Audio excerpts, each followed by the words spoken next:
I would probably take an average 1-2 grinder playing his A game over an average 25-50 grinder playing his C game any day. You're listening to the Mindset Advantage podcast. Each week, you'll get to peek inside the greatest minds in the game and discover what makes them successful. Mental toughness separates those that can't handle the stress. If you're going to treat it like an amateur, you're probably going to have amateur results. Now here's your host, Elliot Rowe. Hey, Elliot Rowe here. I'm very excited to announce that for the next few episodes, Stephen Baker will be guest hosting the show.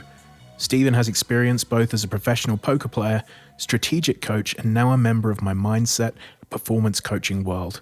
I can confidently say that Stephen's one of the world's leading experts in poker mindset and performance, and I'm really excited to hear the conversations he has with some fantastic guests. And with that, here's Stephen. My guest on today's podcast is Rory Young. Rory's a high-stakes cash game player who also has some significant tournament scores to his name. He's also well known for some high-profile prop bets. Behind that is an extremely serious professional, both as a poker player and also as a developer of some high-value poker software. We'll be discussing his career in both of those fields and the mindset lessons that he's learned from both.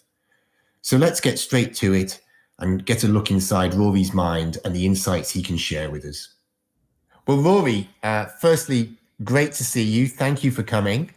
And let's just start by sharing with everybody how you first got into poker. Let's just talk about those early days when you first got into the game. Just tell us a little bit about that. Yeah, so I started like a lot of other poker players in university. I was studying journalism, falling asleep in the back of classrooms, and started playing online poker to kind of cure my boredom while I was studying. I fell in love with the game pretty quickly. I finally found the thing that I loved and I could pursue as a career. So I started kind of going into the casino and playing like 1-2 live cash. And like I was terrible at first, but like I could see that it's something I could constantly improve at. And then I met a couple of people in the Sydney like live cash scene, and I realized, okay, I can make a career out of this. From there, it was just about really meeting the people who were 2, 3, 5 years ahead of me in terms of where I wanted to be, and then learning as much from those people as possible.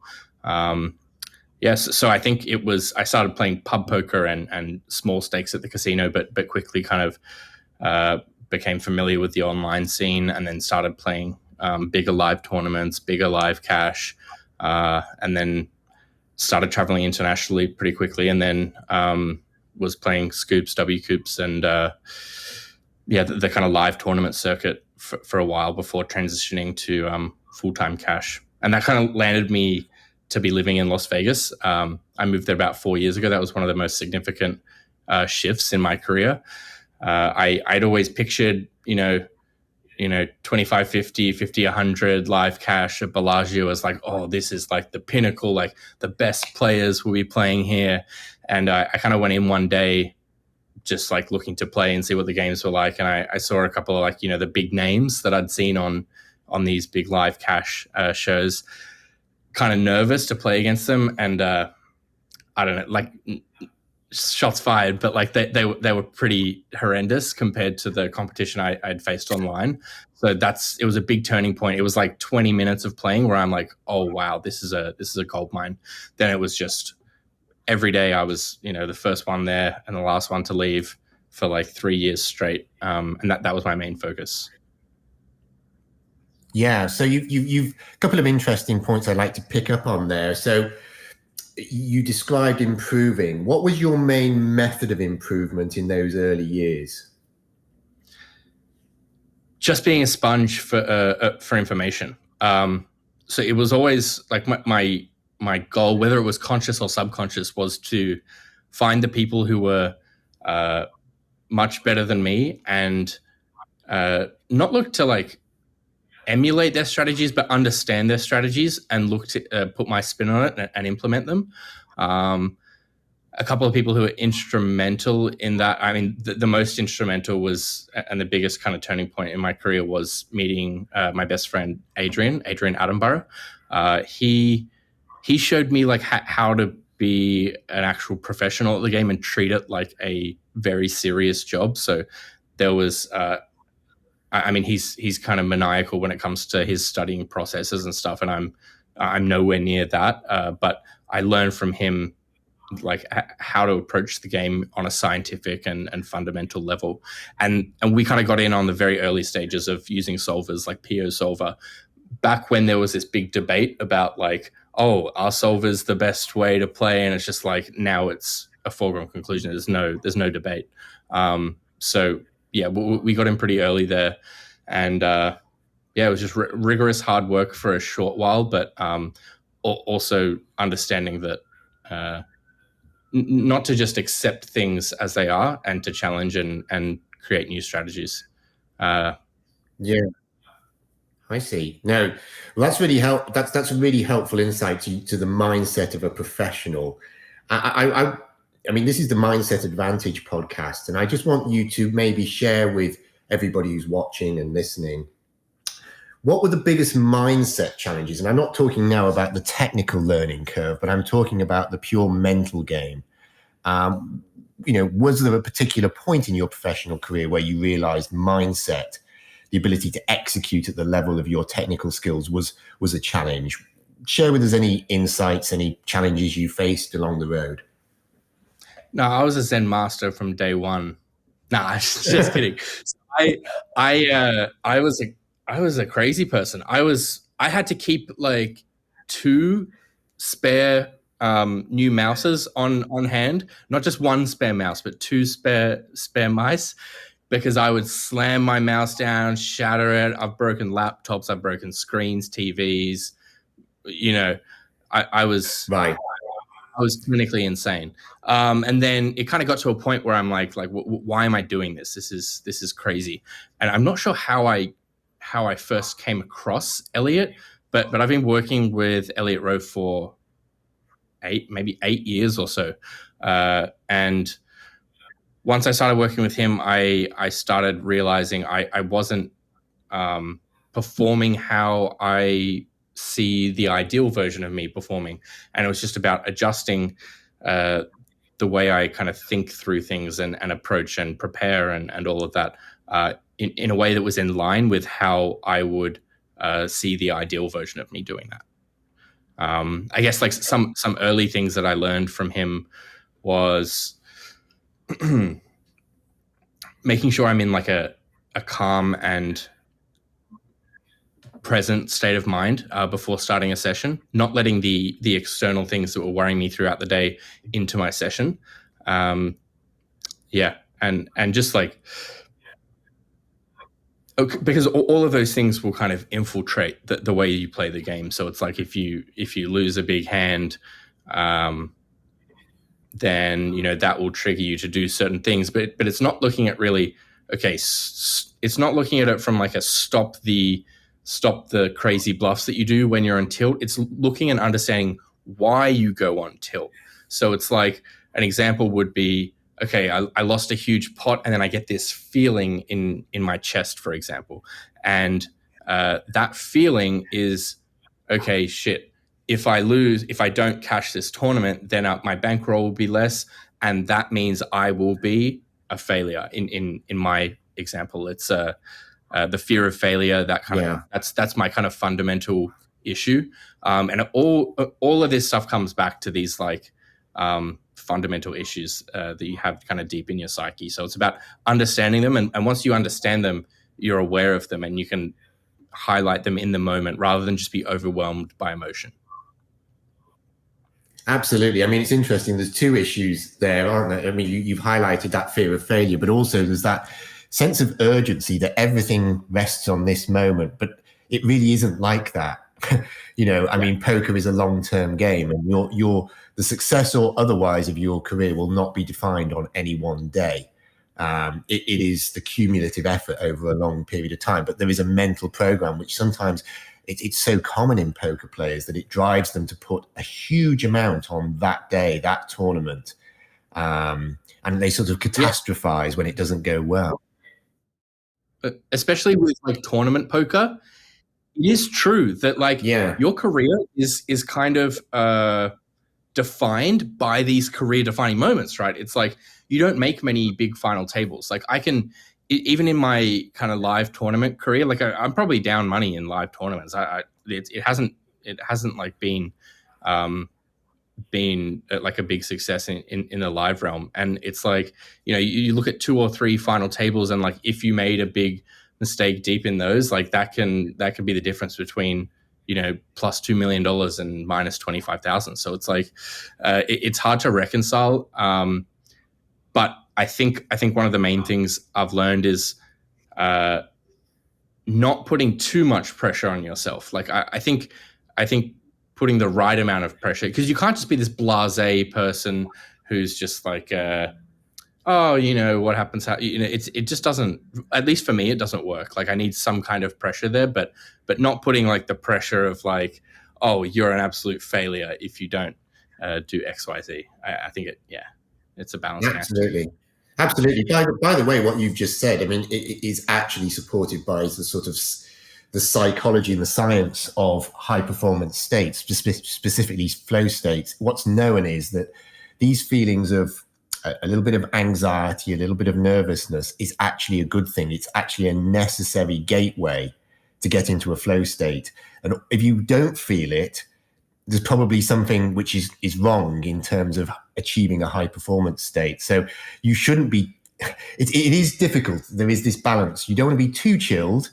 You certainly don't want to be over anxious, but you need to feel a little bit of that, what you might describe as excitement, but may otherwise be interpreted as nerves. So yeah, absolutely.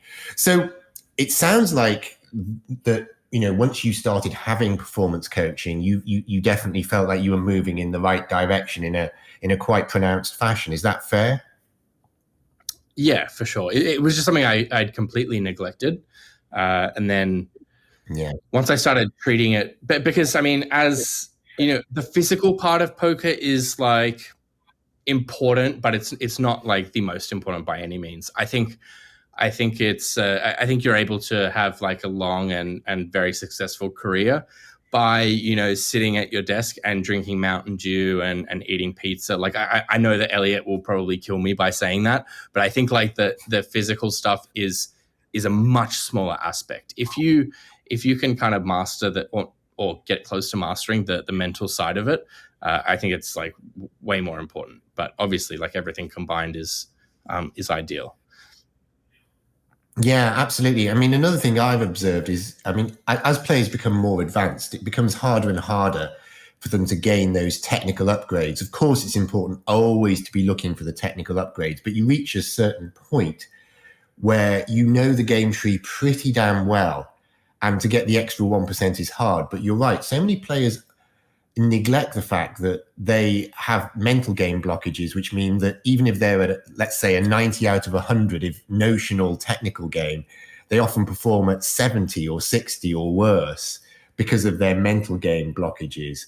Whereas they'll actually study really hard to get that extra percentage, and they'll neglect the 10, 20, 30% they're losing through the mental game leaks. Is that something you've observed? 100%, and I don't think it's because they're lazy or like ill-informed. I think it comes down to being able to measure it, right? It's like it's not difficult to measure your skill level in poker, whereas it's quite difficult to measure your ability to, you know, process your emotions and everything like that. So I think it comes down to that, and then also like, I mean, I started doing this back in the day when, like, you know, someone said hypnotism and you just get laughed at, right? Now we're in a stage where it's not only becoming more mainstream, but it's like it's verified science. So I think something that helped me back then was just being open, and that's something that's been really helpful to me in my life, is just being open to new ideas. So yeah, I think I've put a lot of people onto this kind of stuff. And just being like, hey, look, you know me, I'm very apprehensive and a bit cynical about some stuff. Just give it a shot and see what it does for you. yeah. Yeah, absolutely. And just for anybody who's listening, if you want to get a little bit more into the science of hypnotherapy, there's some great work out there by Dr. David Spiegel, who's a psychiatrist, a practicing MD, as well as an academic at Stanford University. And they did a very detailed, sustained study on this. And they observed changes at a neural level using scanning techniques. And he, obviously as a psychiatrist, is somebody who can prescribe drugs. He's got all the tools available in terms of dealing with any mental issue. And his chosen resource, which he uses first of all, is hypnotherapy. So anybody wanting to look into the science of this, and just to back up what you've just said, Rory, it's out there, in terms of the verifiable scientific evidence. I just wanted to come back to Adrian, actually. You mentioned Adrian Attenborough. He's a good friend of yours, very good friend of yours. And you were in a great position to see right up close his run to that second place in the World Series main event. And I know you had some insights about the mental side of the game, having seen that run close up. And I was wondering if you could share those with us. Yeah. So, I mean, I've been living in Vegas with Adrian for the last 4 years, playing live cash. He was always playing alongside me, and he made a run in this World Series main event. I was there railing from day 5 onwards. It was a pretty crazy period. There were some days they played until 9 a.m. one day. So it was an insane, long, exhausting kind of process. When he made the final table, I called Elliot. I'm like, hey, we got to get you in to do some kind of last minute work with Adrian to get him ready. I wasn't privy to those sessions, but I think one of the main things for Adrian was like focusing on not focusing on the moment too much, and just focusing on what the task at hand was. So I think one of the traps that people fall into when they make a deep run is say they get a big chip stack with 20 people left. They are now in preservation mode. They're trying to preserve their chips in order to like not lose. So they're kind of operating from a scarcity mindset instead of an abundance mindset. Whether I don't know if Elliot gave him this mindset or if this was like how he was approaching it before, but like he had this idea in his mind of, okay, I need to win every chip in this tournament to win the tournament. How do I win those chips? It's not sitting back after I win a big pot. It's putting my foot on the gas 100% of the time.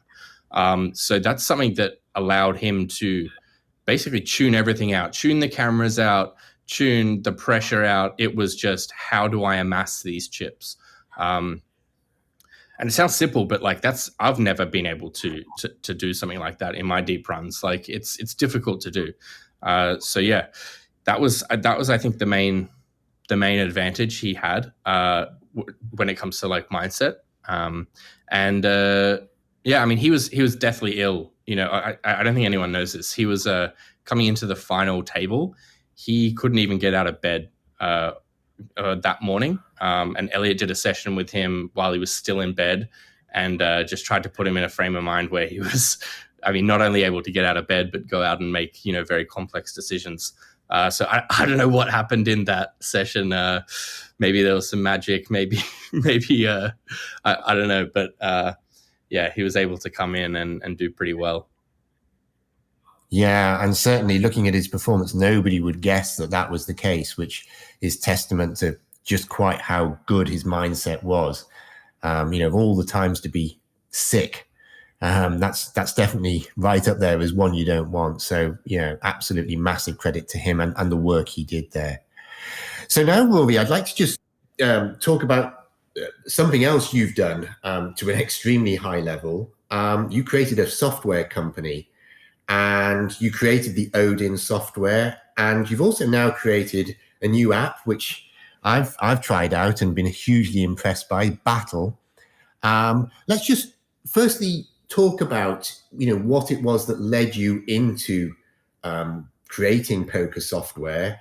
And I'm also really interested in whether you've had any mindset issues and if you've observed any crossovers with the lessons you learned in terms of mindset as a poker player, and also what you're doing now in terms of developing a company? Yes. So like the reason why I started doing this software stuff. So I haven't really played any poker for the last 2.5 years. I was, as I said, the first one at Bellagio, the last one to leave, pretty much every day for like 3 years straight. That takes a huge toll on your body and your mind. And to me, at least in my life, the primary kind of goal or like calling is kind of having children and raising them. So as I was kind of approaching 30, I was like looking at my life and my income streams, and I realized that I am trading my time for money 100% of the time. There's no ability to scale your poker skills outside of like coaching and like, well, coaching is still trading your time, but outside of like, running a big stable. But I mean, all of those pretty much fail. I think if you look at all of the big stables, that they fail. So in terms of like income streams that don't require you to trade one for one, there's just no options. So it's something I've known from a young age that I would always go into business, but I was waiting for something that really piqued my interest or my passion to start a business with. So the basic idea of Odin was to bring PO solver type learning strategies to everybody. There was a big, because the developers of these platforms are also the business owners. The UI, the usability and stuff is pretty primitive. So the idea for that was just bringing the same tools that I learned to get better at poker to the masses via like a browsable online format. And then once I'd started Odin, I'd kind of like not figured out, but I had some experience in how to run a software company, how to sell it, how to run a business, and then teamed up with some world-class AI developers to create our own solvers. So we made we did our own version of PO Solver, our own version of Monka Solver, all of these different solvers. So we have the technology in-house, and then leverage these technologies into like consumer products. So Battle, the new one, it's fully mobile-based, and it's all about gamified learning. So you'll be playing on there, it looks like you're playing on, say, GG Poker or something like this, but you're getting feedback in real time. And then you're able to like analyze your decisions and see where you're going wrong, and do things like challenge your friends and and there's some pretty cool stuff. You can kind of play in challenges against people and then win entry to like World Series tournaments and stuff. It's been a pretty long journey, but I'm excited for what we're bringing. So I just wanted you to tell us a bit more about Battle. I can say I've actually used it, and I think it's an awesome tool. I think it actually really ticks the box of high-level analysis, but actual usability on a mobile app. And I think that there's nothing I've come across up to this point which actually ticks those boxes on a mobile app. I mean, it's something I could actually and have used, at train stations, airports, waiting rooms, but feel like I'm genuinely learning. Tell us a little bit more about Battle. What is it, and what do you see it as bringing new to the poker software field? Yeah, so with things like Odin and these other kind of tools, I noticed that while it gave users the ability to kind of study like the pros, it was still just boring. Like no one really wants to study. They study so they can get better. So the main kind of focus for Battle was making learning fun and like kind of disguising the learning with just like fun playability. So at its core, it's a game, but you're also kind of learning while you play. So we wanted to make it as fun as playing on GG Poker or something like that, but with like instant feedback and detailed analysis, like if you want it. So that was kind of the main focus. No, that's awesome. And for anybody listening and watching, there are links to both Odin and Battle in the show notes. So certainly go and give it a try, because I can tell you from experience and from somebody who's also played professionally but now enjoys playing poker recreationally, it's great. Particularly Battle. I'm going to absolutely go all in on that one, because it is just fun, but you genuinely feel like you're learning in a way which just honestly for me has not been true of any other mobile application.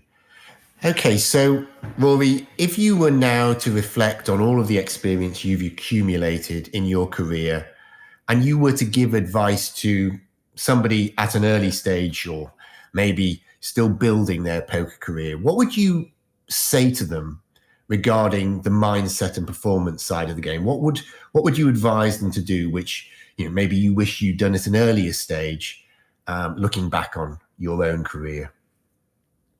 Yeah, a few things. So firstly, I would say use the blueprint of finding people who are where you want to be in, say, 2 to 3 years, and learning as much from them as you can.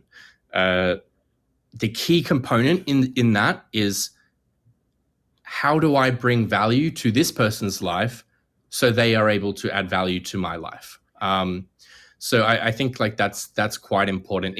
You can do it other ways, but like that's a shortcut to learning valuable information. Like it's basically learning from other people's mistakes. So that's the first thing. Secondly, I would just get very in tune with what are your goals, write them down, and then from first principles, figure out how do I most quickly achieve these goals. Part of that is understanding like what's my motivation for achieving these goals, and don't be scared if the motivations are vapid, like, okay, I want to make more money, but go like a little bit deeper and be like, okay, why do I want to make more money? So do I want to make more money so I don't have to work when I have kids, or I want to make more money so I can get girls, or like, it doesn't have to fit any mold. Just be very honest with yourself about why you want to achieve certain things, because through this process, you might realize that your goals are centered around just appeasing other people. So really make sure that you know why you're doing certain things, because this will help you prevent these periods of like feeling, I guess, like unmotivated. Like you need to understand your core driver. So that's one thing. And then the other thing is like, just from a personal level, I've kind of struggled with like drug and alcohol addiction for my whole adult life, or even my childhood. I would say if you're struggling with anything in that realm, be honest with yourself and really look at it as a life or death situation. Like there are people who die every day from like a variety of these kind of overdoses or just like general degradation of the body.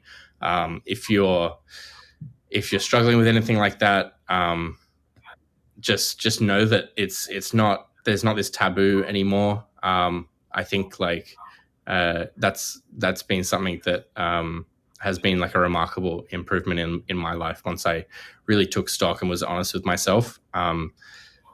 Just taking that incredibly seriously, because it's just impossible to operate at a high level when you're on these kind of substances. And you might think that you are, because like your results are doing well and stuff, but like, I would say, take a hard look. You're not alone in this. A lot of poker players like suffer with this kind of stuff, and reach out for help where you can. Yeah. Well, firstly, thank you for being so open about that. I think some hugely valuable points in there, by the way. I mean, this thing about having a real sense of purpose is so important. I come across it all the time. And I know, Elliot does this work with clients. I do this work with clients in actually trying to identify what your core drivers are, because if you don't really have a sense of what my vision is, and that sounds a little bit woo-woo, but actually if you don't have a real sense of purpose, it really becomes hard to do the everyday things which are tough, getting down to studying again, grinding yet another session, and even just setting yourself one of those process goals, a good goal of, okay, I'm going to study this many hours or play this many sessions. At some point, if you don't really know why you're doing it, you will hit a wall in terms of willpower. So actually really understanding it's fine, as you say, to say, well, I want to do it to be rich, to, attract a partner, or to just have a comfortable family life. There's nothing wrong with that. These are legitimate motivators, but having that sense of clarity is far better than just having a vague sense that I should be doing something for whatever reason. And as you say, yes, I mean, you've proven a huge success, but in doing that, you've overcome, you've identified a very real performance and life blockage, and you managed to tackle that successfully. And I think, thank you for being open about that. And thank you really for being an inspiration to many people. I hope people who are listening to that actually, say, wait a minute, it can be done if you take these issues seriously and take your performance seriously. I had a follow up to the last point that I think is pretty valuable to listeners. The common characteristic of every large, very successful poker player is not dedication, it's not hard work, it's not intelligence, it's resilience.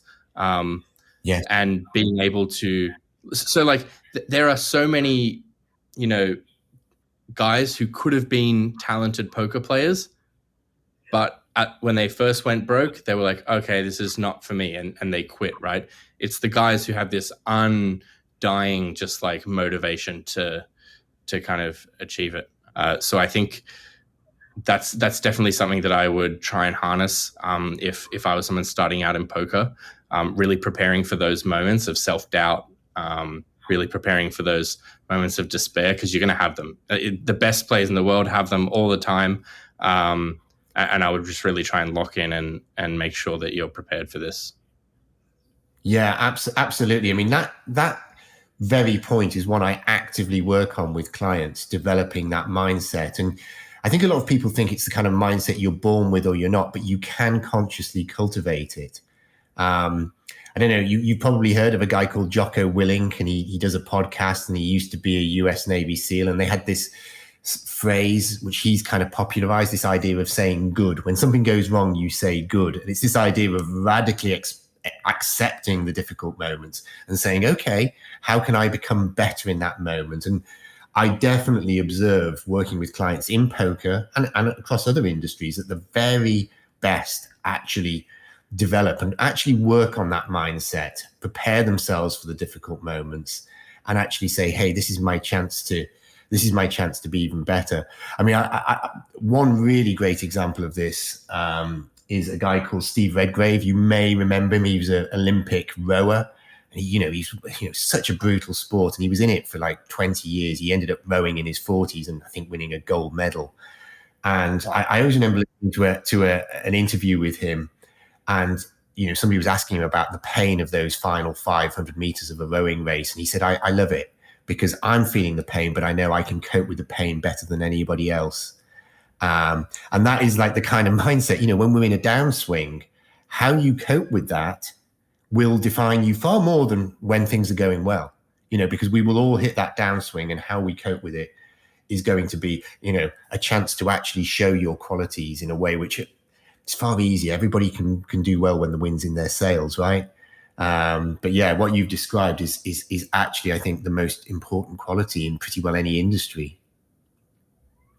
Yeah, I think learning how to love being in the fire, and it's not, you don't fully love it, but it's more just embracing it, understanding that, and kind of a motto or a saying that has become central to my life is, it is what it is.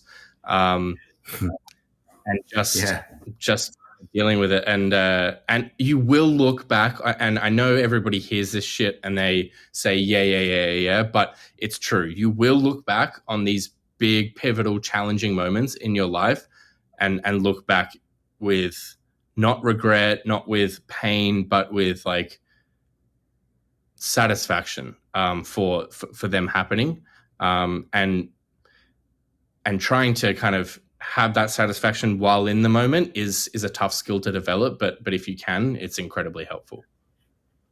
For sure. And it is definitely a trainable skill for anybody, who's thinking, oh, well, great. Of course we want that mindset, but how do we get it? It is for sure a trainable skill. So Yeah, that's a great point, Rory, because it is probably, as I say, the most foundational skill in and it comes down to whatever. the most basic human psychology or physiology, which is fight or flight, right? When there's a challenge, Yeah. it's you can either just collapse and die or fight. So I think like preparing yourself and trying to take a little step back and one like mental hack that that has helped me is trying to think about how does the Rory in 12 months from now, how would he want current Rory to approach this problem? Like looking back, how would you like to look back and be proud of your efforts? That's something that can kind of take you out of the moment and allow you some kind of neutrality when kind of working through these. Yeah, absolutely. You're your own coach in that moment, and you're just having that sense of distance and perspective. And you're sometimes it's not about being completely present. It is about stepping back and having that clarity. So I absolutely love that. It's a great mindset. So thank you for that, Rory. And I hope everybody listening to this really takes that on board. And if you don't feel you've got that mindset already, reach out and look to find ways to do it. So Rory, I just want to thank you so much for your time. Thank you for sharing your thoughts so generously. And thank you also for what you've brought to us all in terms of entertainment. We haven't even talked about your prop bets. Also, in terms of what you bring to us in terms of, the software, which I think have been, huge value additions to what's available to us out there. Somebody has to create that for us to have that value. So thank you so much. And thank you again for your time. Thanks for having me. It was awesome. Cheers, Stephen. It's a pleasure. It's a pleasure.